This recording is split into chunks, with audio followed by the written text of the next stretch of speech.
ඔබ කවදා හරි හිතලා තියෙනවද අපේ සිතුවිලි, සිහින, හැඟීම් මේවා කොහෙන්ද එන්නේ කියලා? අපිට තියෙන්නේ ශරීරයක් විතරද? නැත්නම් මනසෙන් සෑදුණු වෙනත් කයක්ද තියෙන්නේ? බුදුදහම මේ ගැන කියන්නේ ඊටාම රසවත් අදහසක්.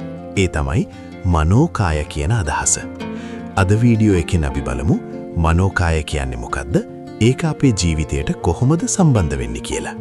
මනෝකාය කියන්නේ සරලව කියනව නම් මනසින් උපදින ස්වභාවයක්. මනෝ කියන්නේ මනස. කාය කියන්නේ කය හෝ සමූහයක්.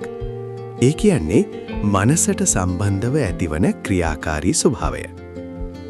අපි සාමාන්‍යයෙන් හිතන්නේ අපේ ජීවිතය පාලනය කරන්නේ ශරීරය කියලා. නමුත් ඇත්තටම අපේ ජීවිතයේ බොහෝ දේ පාලනය කරන්නේ මනස. උදාහරණයක් බලමු. ඔබ කෙනෙක් ඔබට අපහාසයක් කරනවා කියලා හිතන්න. ඒ වෙලාවේ ඔබට කෝපයක් ඇති වෙනවා. හදවත වේගය වැඩි වෙනවා. සිතුවිලි ගොඩක් එනවා. මේ හැම දෙයක්ම මුලින්ම ඇති වෙන්නේ මනස තුල. ඒ නිසා බුදුදහම කියනවා මිනිසාගේ ක්‍රියා බොහෝ දේ මනසින් උපදිනවා කියලා.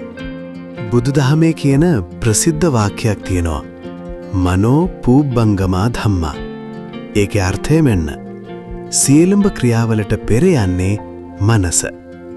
අපි කරන කතා, ක්‍රියා, තීරණ මේ හැම දෙයකටම මුලින්ම ඇති වෙන්නේ සිතුවිල්ලක්. ඒ සිතුවිල්ලෙන් තමයි අපේ ක්‍රියා හැදෙන්නේ. ඒ නිසා මනස හොඳ නම් ජීවිතයත් හොඳ වෙනවා. මනස නරක සිතුවිලි වලින් පිරුණොත් ජීවිතයත් අවුල් වෙන්න පුරුවන්. ඔබට මතකද කවදා හරි විශාල සතුටක් දෙනුන මොහොතක්? ඒ වෙලාවේ ලෝකේම ලස්සන වගේ දැනෙනවා. නමුත් ඔබ දුකෙන් ඉන්න වෙලාවක ඒම ලෝකේම බර වගේ දැනෙනවා.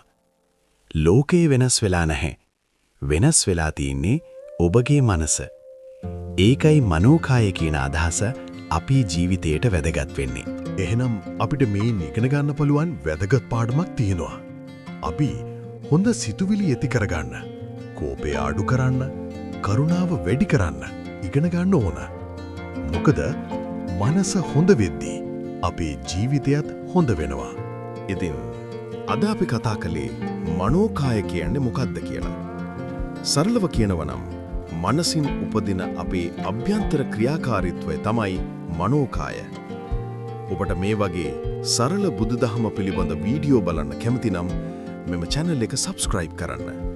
වීඩියෝ එකට like එකක් දාන්න. නැවත හමු වෙමු ඊළඟ වීඩියෝ එකකින්. තෙරුවන් සරණයි.